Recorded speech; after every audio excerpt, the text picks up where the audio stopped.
Muy buenos días a toda la audiencia de la RS Online. Estamos una vez más aquí en Sanamente, tu espacio de bienestar integral. Hoy estamos con un tema súper interesante y muy novedoso realmente, pero antes de ir a ese tema y también a conocerle, a presentarle y saludarle a nuestro invitado especial de este programa, quiero dar las gracias al Comité de Educación de la Cooperativa Sagrados Corazones por auspiciar este espacio, por apoyar y promover la salud mental a través de sus acciones sociales. Quiero compartirles un poco sobre nuestro invitado de hoy.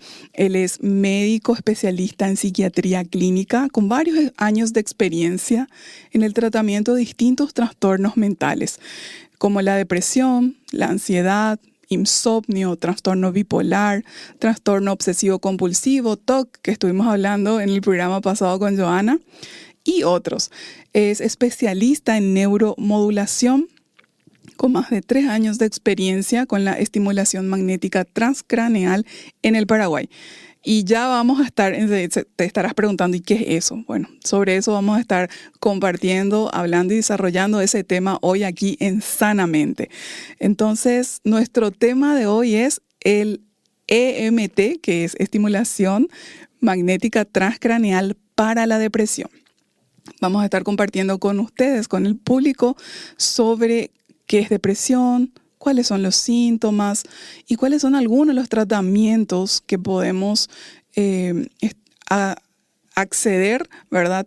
Hay varios, pero hoy vamos a hablar detalladamente sobre esta propuesta que es relativamente nueva aquí en Paraguay. Si bien en otros países ya está hace mucho tiempo, es relativamente nueva aquí en Paraguay y es una técnica no invasiva, como ya está aprobada también por la FDA de Estados Unidos.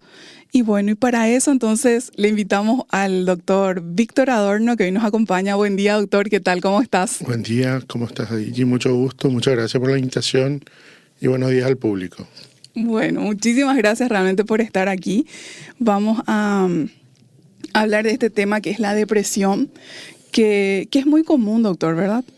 Sí, de hecho los números de depresión van aumentando año tras año. De hecho, desde el 2010 hasta 2020 hubo un 67% más de personas con depresión. Muchísimo, es casi 70. Estamos hablando de 400 millones de personas a nivel global, puede ser inclusive más. El impacto de la depresión, y esto es muy importante, el impacto de la depresión es tremendo en la vida de una persona, es tremendo en el ambiente familiar, en lo laboral, en todos los aspectos de una persona. Por eso es tan importante que en los últimos años se habla que el tratamiento de la depresión no es solamente buscar una mejoría sintomática, sino tratar de buscar la remisión completa, o sea, tratar de eliminar todos los síntomas posibles de la depresión. ¿Por qué digo eso? Porque al quedar síntomas residuales, al quedar síntomas ahí presentes, o al no hacer un tratamiento adecuado, nosotros tenemos una gran posibilidad de que esa depresión vuelva a aparecer, o que haya una recaída o haya un nuevo episodio depresivo en la persona. Entiendo, doctor. Y para aclarar y justamente clarificar con nuestro público, ¿verdad? ¿Qué es la depresión y qué no es depresión? Porque también se suele escuchar muchas cosas, ¿verdad? Y a veces la gente no tiene muy claro. Entonces, compartí con nosotros qué es la depresión. Muy bien. Cuando hablamos de depresión, generalmente utilizamos criterios de diagnóstico de guías diagnósticas del DSM-5, del CIE-10, donde nos habla claramente que tiene que haber un periodo de 2 semanas o más de ánimo triste, decaído, bajoneado, o sentirse triste la mayor parte del día, casi todos los días, y también tener esa incapacidad para el disfrute, lo que se llama anedonia. Anedonia, que es la incapacidad o el no poder disfrutar las cosas como antes lo hacía. Acompañado de una gran cantidad de síntomas físicos, y ahí mencionamos Yo siempre menciono la irritabilidad porque la irritabilidad muchas veces es un síntoma que está presente y Pasa desapercibido. y de repente no se considera como un síntoma de la depresión. Es cierto. Aparte de estar triste, aparte de no disfrutar las cosas como antes, estoy muy sensible o me enojo fácilmente, o sea, lloro fácilmente o me enojo fácilmente. Hay cambios en el apetito, puede haber una mayor apetencia por comer, principalmente hidrato de carbono, simple, o no tengo esa necesidad de comer porque no estoy disfrutando mi comida. Cambios en el sueño, se habla de, principalmente se ve en el consultorio más lo que es el insomnio, ¿verdad? Esa dificultad para empezar a dormir, para mantener el sueño o tener un sueño cortado. Me despierto a la madrugada, ya me puede costar mucho volver a dormir, a retomar el sueño. O tener mucho sueño y mucho cansancio durante el día, duermo mucho y no tengo esa sensación de que el sueño sea reparador, de descansar. Y también sin ánimo para despertarse, para levantarse, para las... Así mismo, de repente me despierto y me quedo en la cama un buen tiempo, estoy como... Tardo mucho en decidir salir de la cama. También hablamos de muchos pensamientos negativos, muchos pensamientos de muerte, y ahí sí tenemos que considerar la parte más riesgosa, que son los pensamientos o los planes suicidas, ¿verdad? Acá hay que entender que muchas veces una persona en un cuadro depresivo puede tener esos pensamientos suicidas, pero nunca lo va a llevar a cabo. Y esos pensamientos pueden ser muy molestosos, pueden aparecer de la nada y pueden ir en contra de las creencias religiosas o morales. O sea, nunca antes pensó de esta manera, pero ahora con el cuadro depresivo empezaron a aparecer estos síntomas, estos pensamientos, pero yo no estoy de acuerdo, pero igual me aparece. Esos son pensamientos intrusivos. Son como pensamientos intrusivos, pensamientos muy negativos. Muchas personas refieren tener estos pensamientos, pero van en contra de su moral, sí, en contra de sus creencias religiosas y no tienen ninguna intención de llevarla a cabo, pero sí produce mucho malestar pensar de esa manera. Entonces con eso nosotros construimos un síndrome, ¿verdad? Con todos esos síntomas. Acá yo les mencioné los síntomas anímicos, les mencioné los síntomas físicos, hay muchos síntomas físicos. Y también también evaluamos el funcionamiento, o sea... Doctor, cuando vos decís del anímico, ¿te referís al estado de ánimo de esa persona? Al estado de ánimo. Eso estamos hablando de los síntomas del estado de ánimo. Así mismo, cuando hablamos de ánimo hablamos algo más duradero, no es algo cortito. No es algo cortito. Ni de un ratito. Claro, no es como se dice... Porque esos síntomas que vos decís solemos tenerlos en cualquier momento, pueden aparecer, pero también así se van. Sí, puedes tener un mal día donde te sentís un poco triste. Sí. Puedes decir estoy un poco depre, pero eso no significa que es realmente una depresión. Por eso nos guiamos mucho por los criterios diagnósticos, por los parámetros de tiempo, cuánto tiempo está durando, qué tan intensos sean los síntomas y también qué grado de afectación produce en la vida de la persona. Si ya me está costando mucho ir al trabajo, ya me cuesta concentrarme. Ahora hay también síntomas cognitivos que ahora agrego. Atención, una persona puede notar cambios en la atención, la memoria, la concentración. Mucha disfunción a nivel familiar, ¿verdad? Y bueno, es una afectación general que de repente una persona puede tratar de hacer todo lo posible por llevar bien las cosas. Igual puede ir a trabajar, pero realmente por dentro se siente mal. Justamente eso te iba a decir, porque se da mucho y se suele dar esta situación de que de repente una persona se suicida. Y ahí todos se enteraron recién de que la persona estaba con depresión. O sea, quiere decir que una persona puede ser funcional en el sentido que puede estar trabajando, llevando su vida hacia adelante aparentemente de forma normal. Sin embargo, hay casos, sí, ¿verdad? Y solemos ver mucho en las redes y Y ahí es donde incluso el entorno familiar, doctor, no se dio cuenta, Así mismo. los amigos, o sea, eso yo creo que lo vuelve muy riesgoso. Sí, justamente hay depresiones con alto funcionamiento, ¿verdad? Que la persona igual, estando depresiva, estando con el ánimo bajo, igual funciona, igual trabaja, igual trata de hacer las cosas, puede hacer las cosas, mejor dicho. De hecho, a mí me ha tocado en el consultorio escuchar varios de estos relatos, ¿verdad? Donde la persona dice, yo no quiero estar en la cama, me baño, tomo mi café, salgo de mi casa porque no quiero estar todo el día en la cama porque me hace sentir peor. Igual me voy a trabajar, pongo una cara sonriente, no Sí. quiero que nadie se entere que yo estoy mal. Entonces, la persona se da cuenta, Pero trata de ocultar. trata de ocultar, o mejor dicho, no quiere mostrar ese malestar hacia el exterior. Porque puede confundirse con con debilidad.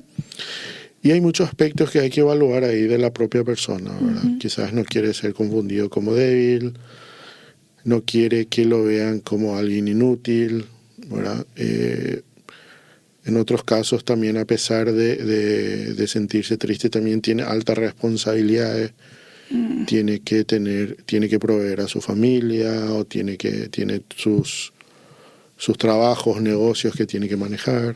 Entonces, hay ciertas personas que tienen una depresión con alto funcionamiento, no porque una persona trabaje o esté esté súper sonriendo, significa que no puede estar pasando Por una depresión. por una depresión, sí, así mismo. Comprendo. Bueno, entonces, ¿y qué no es depresión? Porque ya nos dijiste qué es la depresión y cuáles son sus síntomas, pero ¿qué no sería depresión? Cuando hablamos de algo que no es catalogado como un trastorno depresivo, tenemos que tener en cuenta cualquier proceso de pérdida, que implica la pérdida generalmente de un ser querido, ¿verdad? La pérdida de un ser querido, estamos hablando de un proceso de duelo, Sí. que también tiene su tiempo, ¿verdad? Es la reacción natural ante la muerte de alguien querido, alguien que yo apreciaba, donde hay síntomas de bajón anímico, me siento un poco triste. Digámosle, la diferencia es que yo sigo realizando mis actividades como habitualmente. Quizás me toma unos primeros días recomponerme, pero después sigo haciendo mis cosas, mis actividades habituales.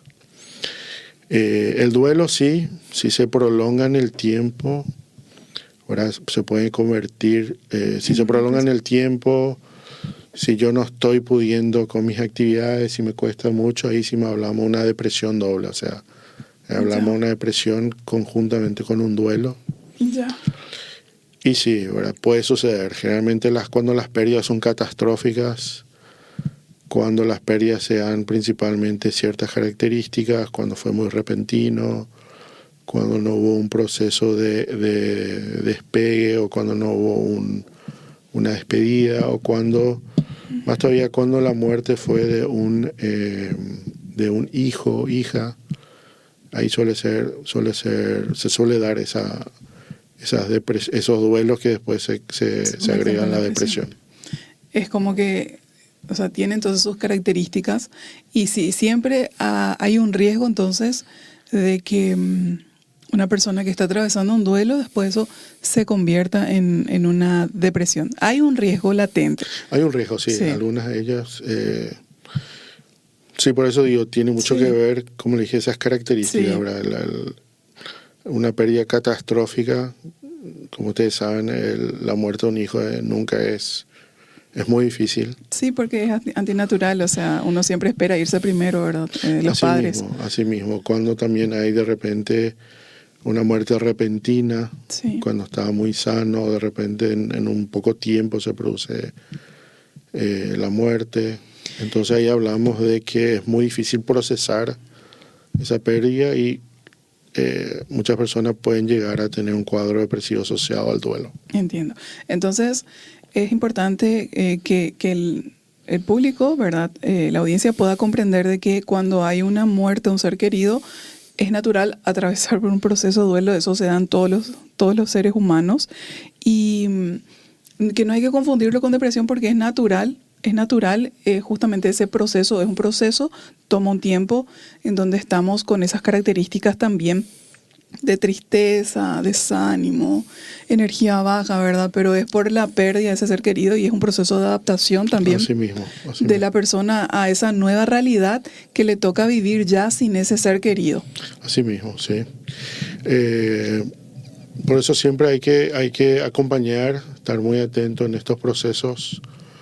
Si de repente este suceso trágico ocurre en una familia, ir evaluando en los demás, ¿verdad? Si es que le está costando mucho enfrentar el duelo, si lo ven cada vez más decaído, bajoneado. Y sería bueno hacer un acompañamiento psicológico primero, Sí, para ver cómo están enfrentando sí. y afrontando el duelo. ¿Cuál es la diferencia? Y enfrentar, yo creo que, bueno, ahí me mataste con la... Usaste como sinónimo. Sí, voy a tener que buscar mi chip, realmente la diferencia así exacta. Creo que enfrentar significa todos los recursos psicológicos que uno tiene para hacer frente a una situación difícil, ¿sí? Y afrontar son todos los mecanismos con los cuales yo llevo adelante ese proceso de enfrentamiento. Sí. Pero igual voy a buscar bien. Tarea, ¿verdad? Bueno, excelente. Doctor, ¿por qué se produce la depresión? ¿Por qué se produce? Bueno, la depresión, hay que tener en cuenta que el ser humano tiene un componente muy importante que son las emociones, o sea, su capacidad de sentir emociones en una variedad de espectros. Tiene un mecanismo, las emociones simples que nos generan tristeza, miedo. Ahora, principalmente el miedo nos sirve como un elemento protector, nos ayuda a alejarnos de cualquier peligro que no podamos enfrentar, que puede estar latente. Sí. Y se ha visto que, hay varios componentes de por qué una persona desarrolla la depresión. Algunos son componentes genéticos. Genéticos. Se ha visto que hay algunos genes que están involucrados con ciertos receptores, principalmente serotonina. Sí. Doctor, hay un paréntesis. ¿Qué es la serotonina y por qué es importante? La serotonina es un neurotransmisor importante dentro del sistema nervioso que regula muchísimas funciones del sistema nervioso central. ¿Por qué digo que regula? Porque se ha visto actualmente con los nuevos estudios que la mente, generalmente ante una situación adversa, puede empezar a imaginarse todos los escenarios negativos posibles. Sí. Y a partir de ahí tratar de buscar una solución a cada una de ellas. Uh-huh. Y cuando es muy intensa ese flujo de pensamientos, cuando no encuentra una solución, eso puede llevar a que uno vaya decayendo el ánimo porque no encuentra la solución. Entonces, eso generalmente ocurre en la depresión. Hay una cantidad tremenda de pensamientos negativos sobre el cual la persona no tiene ningún control generalmente o le cuesta mucho controlar. Y la serotonina se ha visto que tiene un proceso regulatorio en esos pensamientos negativos. La depresión tiene su componente genético donde hay varios genes, no solamente son varios genes. También hay un componente, hay factores que tienen mucho que ver relacionados a la forma en que una persona enfrenta el estrés. ¿Qué mecanismos tiene? Sus recursos. ¿Cuáles son los mecanismos físicos propios y cuáles son los recursos psicológicos para enfrentar el estrés? Componentes de la personalidad, ¿sí? Cómo utiliza esos recursos, cómo evalúa el mundo, se evalúa a sí mismo, cómo evalúa a los demás, ¿sí? Qué recursos tiene para poder manejar los estresores diarios. Y después están los factores socioeconómicos. Se ha visto que en lugares de mayor pobreza los índices de depresión son más altos. Son más altos. Entonces, lugares donde no hay,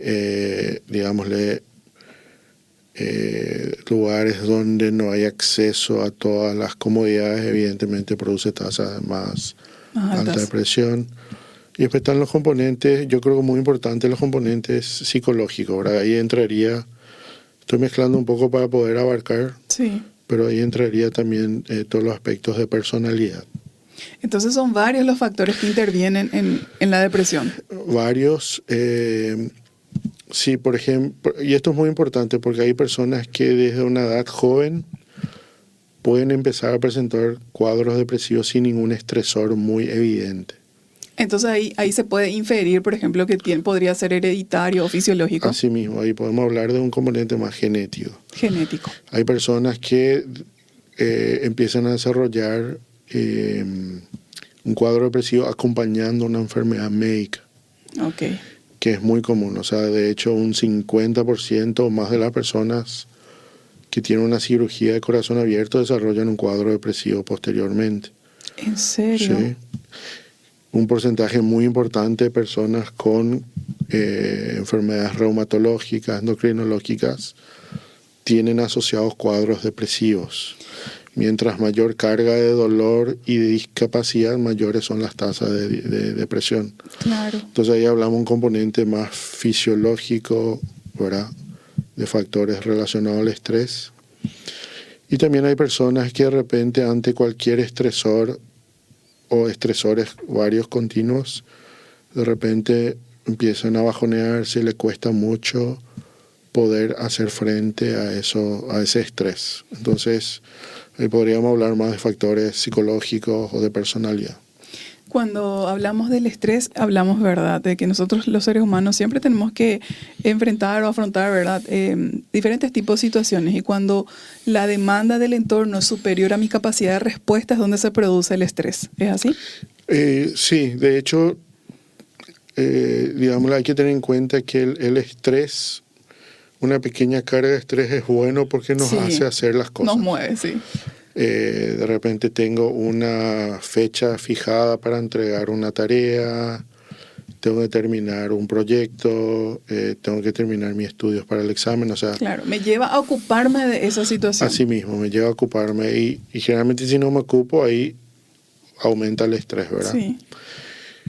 Digo, por eso es muy importante evaluar esos aspectos en una persona, principalmente cuando viene a consultar, cómo la persona maneja el estrés, qué recursos tiene, ¿sí? Entonces nosotros, o sea, en mi caso yo, por ejemplo, digo, bueno, esto requiere un componente más de medicación primero, después de psicoterapia, o empezamos con psicoterapia y después continuamos con la medicación. Sí. O ya es una combinación, bueno, esto es medicación, psicoterapia y le agregamos otras terapias alternativas como la estimulación magnética. Sí. Entonces ahí uno va armando su plan de tratamiento. Doctor, y justamente la siguiente pregunta es, ¿cómo se diagnostica la depresión? O sea, ¿cómo nosotros, o sea, una persona que de repente tal vez esté escuchando y esté diciendo, yo tengo alguno de esos síntomas, ¿cómo se diagnostica? Ok. El diagnóstico, como te había mencionado, nosotros hacemos en base a criterios diagnósticos. Tiene que ir a consultar sí o sí. Y mira, actualmente en muchos países se utilizan cuestionarios de tamizaje, se dice. Sí. Son cuestionarios de preevaluación. Yo puedo entrar a cualquier página de psiquiatría o salud mental. De hecho, en mi página web, que es www.saludmental.com.pi, hay unos cuestionarios de preevaluación de depresión. Ah, qué interesante eso. Y de ansiedad. Sí.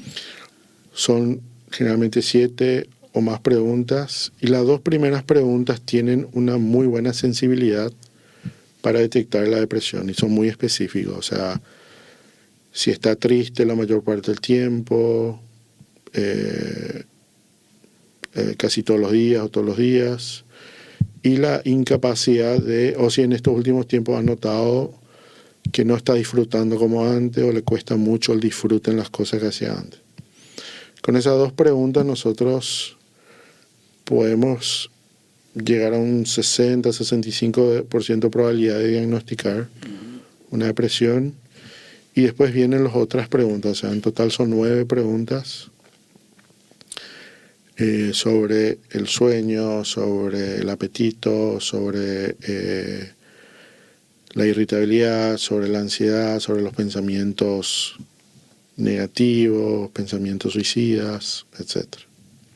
Okay. Entonces, de esa manera, nosotros, con esa cantidad de preguntas, nosotros evaluamos y decimos, bueno, esto es una depresión.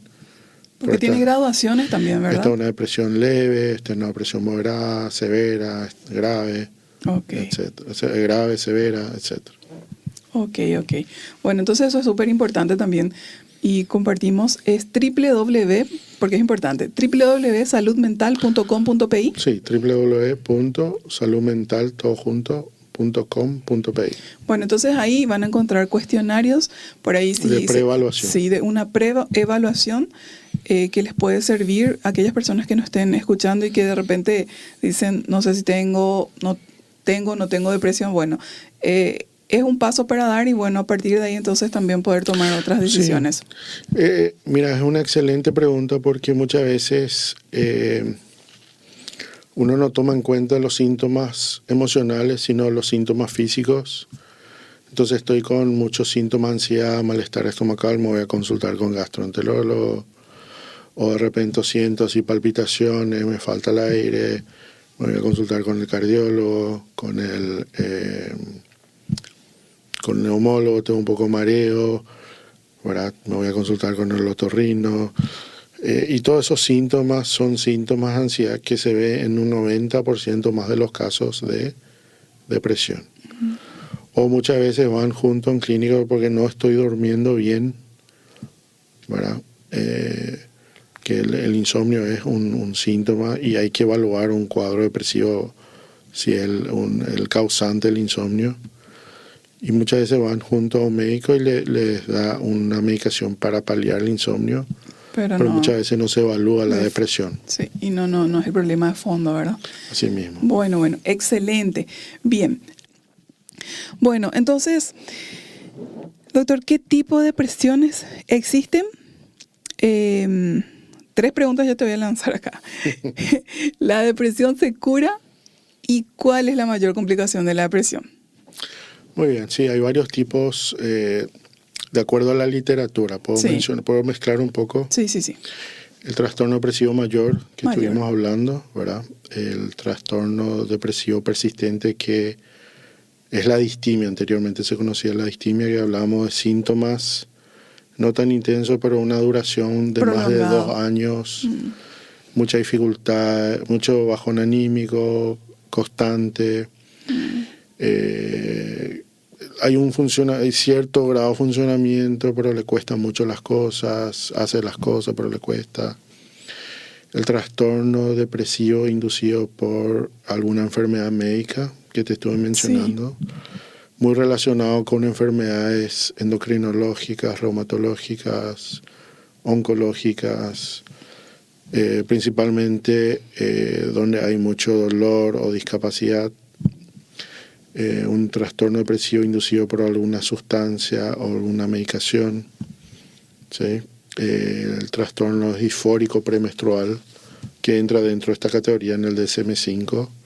Y por los cambios hormonales que se dan en la mujer, ¿verdad? Muy relacionado con ese periodo premenstrual donde hay una fluctuación tremenda hormonal. El trastorno depresivo estacional, que está muy relacionado con principalmente en otros países, acá no se ve tanto, pero en otros países se habla mucho de que hay una marcación muy clara entre verano e invierno. Invierno donde hay poca exposición, donde hay poca luz. Sí. Y generalmente ellos abordan este tipo de trastornos con luminoterapia, algún tipo especial de terapia de luz, donde se simula todo el espectro de luz de la luz solar. Porque eso incide en el estado anímico. Eso incide mucho en el... De hecho, incide? De hecho, el ciclo circadiano, todos los procesos de despertar y dormir están muy regulados por el sol. Ok. Y tiene mucho que ver con el ciclo circadiano, está regulado por el sol, la luz solar. Eso digamos, se ve afectado cuando hay nula, casi, o sea, poca exposición a la luz solar. Y hay que tener en cuenta, nosotros no lo experimentamos porque tenemos abundante sol, pero en otros países pueden pasar semanas o meses sin luz solar. Entonces ahí sí se ve más estas clases de cuadros. Okay. Y la depresión posparto, ¿verdad? La depresión posparto muy relacionado al posparto inmediato, puede ser una semana inclusive después que se da. También por una influencia, hay varias explicaciones de la depresión posparto, pero tiene mucho que ver con las explicaciones hormonales, los cambios hormonales, ¿verdad? Las expectativas de la madre acerca de lo que era la maternidad, muchas veces la dificultad para adaptarse a esta nueva etapa, esta nueva realidad, este nuevo rol de madre, etcétera, ¿verdad? Entonces, en breve, esos son los tipos de depresión según los manuales diagnósticos. Con respecto a la segunda pregunta, ¿se cura la depresión? Si es que, la depresión se puede curar.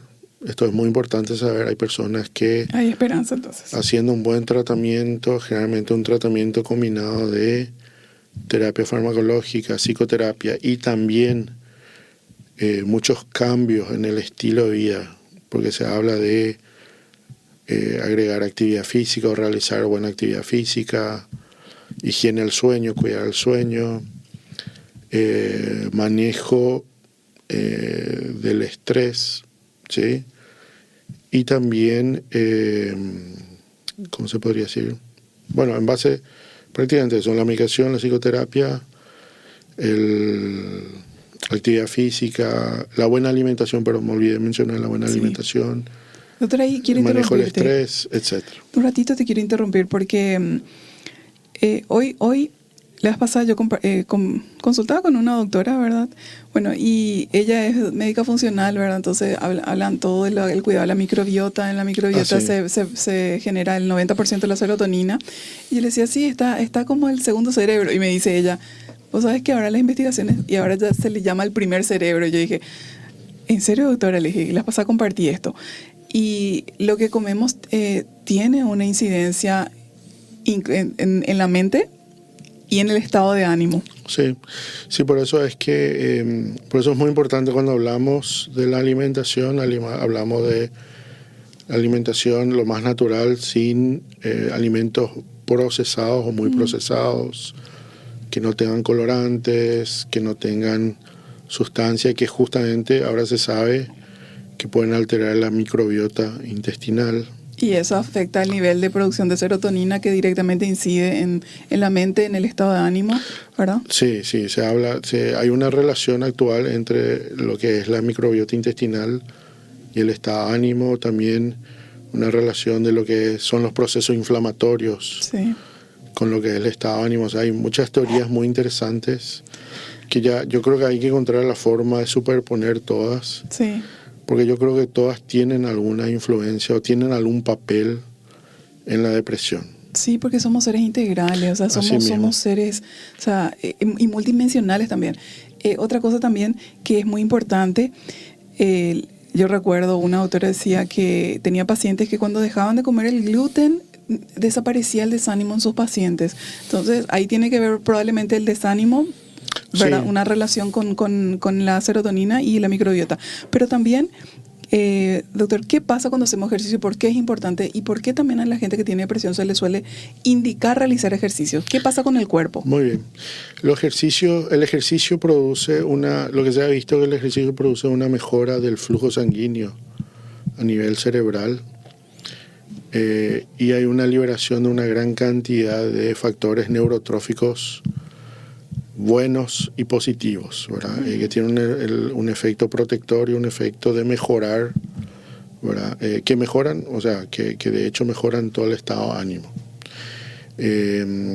La actividad física se ha visto que tiene igual o mejor efecto inclusive que los antidepresivos. Wow. Pero sí tenemos que hablar de que hay que sostener en el tiempo. Es todo un desafío también porque hay que ser disciplinado para eso. Claro, entonces por eso es muy importante la actividad física tiene su función, tiene su efecto. Quiero que se entienda nomás que cuando viene una persona que está muy deprimida, bajoneada, que no puede hacer nada, yo no le puedo dar Por nomás supuesto. Pero como receta. preventivo sí, ¿verdad? Claro, yo no le puedo dar nomás así, hacer ejercicio. Claro, ¿verdad? totalmente. O sea, se aborda los síntomas de la depresión, se mejora. Y ahí sí hablamos un poco, cuando ya hay una mejoría, hablamos un poco de los cambios en el estilo de vida. Sí. Si no está haciendo ejercicio, agregar ejercicio. Si no se está alimentando bien, bueno, mejorar un poco la alimentación. Si le cuesta mucho manejar el estrés, bueno, ahí es donde las intervenciones psicológicas pueden ayudar a que la persona aprenda. Sí, psicoeducación, ¿verdad? Un poco de cómo manejar los estresores diarios. Y así sucesivamente. Desarrollar serían recursos, ¿verdad? Internos. Así mismo. Para poder afrontar de una forma más ecológica, más saludable, ¿verdad? Para la persona. Así mismo. Doctor, y ahora sí ya quiero que entremos así bien profundo y bien detallado sobre esta técnica, de este tratamiento, este abordaje de la estimulación magnética transcraneal para el tratamiento de la depresión. ¿Qué es la estimulación magnética transcraneal? Muy bien, bueno, la estimulación magnética transcraneal es una técnica neurofisiológica que utiliza campos magnéticos para estimular ciertas regiones del cerebro. Se utiliza un aparato, tiene un cable y una bobina que está colocada sobre la cabeza de una persona. Por la bobina corre una corriente eléctrica, y al correr una corriente eléctrica genera un campo magnético que atraviesa la piel, el cráneo, la meninge y llega hasta la superficie del cerebro. Entonces yo, de acuerdo al tipo de trastorno o patología que quiero tratar, ahí es donde yo voy a elegir la zona del cerebro. Ah, ok. Es por eso que es muy importante una evaluación previa y se determina el lugar de acuerdo a los síntomas, de acuerdo al diagnóstico. Y también nosotros lo que hacemos es combinar un poco protocolos. En ese video, no sé si está mostrando, está justamente mostrando. Ahí se coloca la bobina sobre la corteza prefrontal dorsolateral del lado izquierdo. Sí. O sea, es un tratamiento, digámosle, para depresión, donde el paciente recibe pulsos. A través de la bobina corre una corriente eléctrica y genera un pulso magnético que atraviesa el cuero cabelludo, el cráneo, la meninge y llega hasta la superficie del cerebro, y lo que produce es en este caso la estimulación es excitatoria. Lo que nosotros tratamos de lograr es que se exciten un poco las neuronas de esa parte del cerebro. Sí. Es una estimulación superficial, pero se ha visto que tiene un efecto más profundo, porque cuando hablamos de depresión, una de las teorías más simples es que es un problema de serotonina. Sí. Pero en la actualidad se ha visto que, y de acuerdo a los estudios de neuroimágenes, los PET scan, se ha visto que hay cambios en el funcionamiento cerebral y hay cambios en el flujo sanguíneo cerebral. Entonces, en los pacientes deprimidos nosotros vemos hipoflujo, generalmente en la corteza prefrontal izquierda. O sea, hay poco flujo de... No hay el flujo adecuado de sangre como debería ser, Okay. no es normal. Entonces eso genera un efecto. Y eso genera... ¿Qué es lo que pasa con la corteza prefrontal? La corteza prefrontal es una parte del cerebro que tiene un efecto regulatorio sobre las emociones. Entonces, como esta corteza prefrontal no está funcionando bien, ahí empiezan los pensamientos negativos, intrusivos, que cuando son tan intensos van afectando el ánimo. Por eso es que el estimular esta zona va mejorando ese control, tiene un efecto de control, va mejorando la región del cerebro que tiene un efecto sobre el control inhibitorio de las emociones. Okay. Entonces yo tengo más capacidad de poder frenar, controlar esos pensamientos que no me afecten emocionalmente. Y hay que entender que el cerebro es un órgano electroquímico. Cuando nosotros hablamos, claro, la comunicación que se da entre las distintas partes del cerebro se dan a través de impulsos eléctricos, a través de la neurona, y cuando llega el contacto de una neurona con otra neurona, ahí es donde la comunicación es química, ahí es donde se liberan los neurotransmisores. Y nosotros con los medicamentos actuamos en esta partecita que es La química. la química, y con la estimulación magnética actuamos sobre el impulso eléctrico, sobre todo el largo, y favoreciendo mayor liberación de ciertos neurotransmisores. No solamente tiene un efecto, no solamente ahí, no solamente se utiliza para la depresión.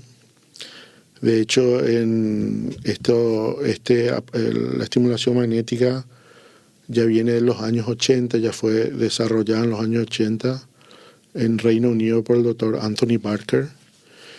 Él primero utilizó este aparato para estudiar las vías neuronales en pacientes. Estimulando ciertas partes de la corteza, él lograba mover los músculos. O sea, ahí es donde nosotros estudiamos las vías neuronales. Gracias a eso se hizo fue revolucionario en su momento, porque no había ningún aparato que podía medir la integridad de las vías nerviosas. De hecho, este aparato se usa también para diagnóstico electromiográfico. ¿Qué es otro? Y justamente es estudiar la integridad de las vías motoras, de las vías nerviosas, muy útil para diagnosticar ciertas patologías, patologías desmielinizantes, esclerosis múltiple, etc. También sería para depresión, también para TOC, ¿verdad?